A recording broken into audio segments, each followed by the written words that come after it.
Here's a video highlight that sets the dramatic scene, featuring explosive allegations from KwaZulu-Natal Police Commissioner Nhlanhla Mkhwanazi implicating Matlala and police officials.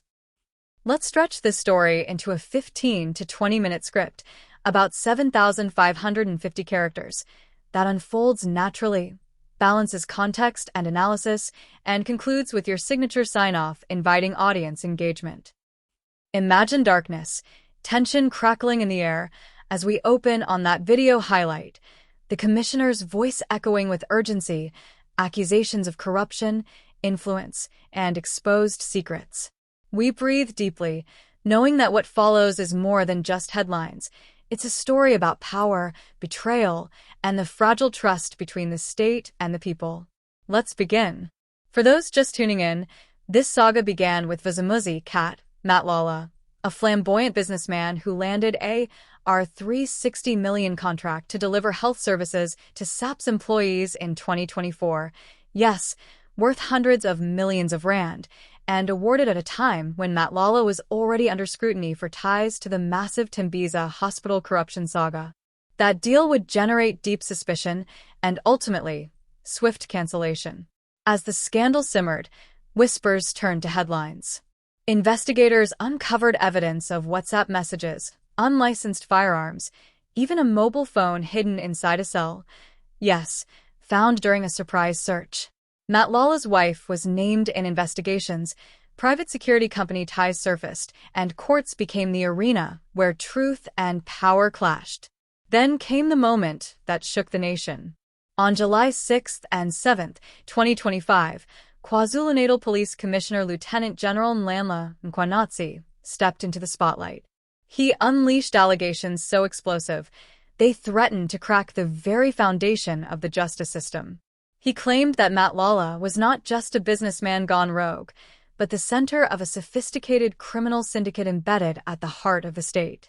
He accused the police minister, Mkhwanazi, and intelligence associate Brown Magazi of receiving funding from Matlala for gala dinners, travel, and political cover. He said criminal case dockets were shelved and investigations disrupted, all while Matlala moved through corridors of power unscathed. In the fallout, politicians have responded sharply. Mkhwanazi's office denied any wrongdoing, calling the allegations baseless and insisting he has never received anything from Matlala. Yet the storm gained momentum. Parliament called for urgent debate. Marches and protests echoed across cities, and President Ramaphosa announced a judicial commission to investigate the claims, placing Mkhwanazi on special leave and invoking the highest levels of accountability. In this maelstrom, Matlala remains detained in Pretoria's maximum security CMAX facility. New charges keep piling up: attempted murder, conspiracy, fraud, illegal firearms. Every viewer should grasp what's at stake: the rule of law, institutional credibility, and the safety of those brave enough to speak out. But let's step back and ask, what are the broader implications? On one hand, Mkhwanazi's actions may herald a turning point, a rare stand by law enforcement to expose entrenched corruption. On the other, skeptics argue the commissioner risks being crushed by political forces, or even silenced if the system protects its own. Matlala's flamboyance, his flashy lifestyle, luxury wristwatch, and extravagant security gestures once deceived many into viewing him as a success story. Today, they may symbolize entitlement, impunity, and the rot beneath the surface of governance. As investigations unfold, we must consider: will the Judicial Commission break the chain of impunity? Will Mkhwanazi be vindicated or vilified? And what about public trust? Can institutions ever fully recover from allegations of this magnitude? We are far from done. Courtrooms await, testimonies loom, leaked documents may surface, and the people watching remain our touchstone. Their demand for truth may, in the final analysis, be the force that changes not just one life, but the character of our democracy itself.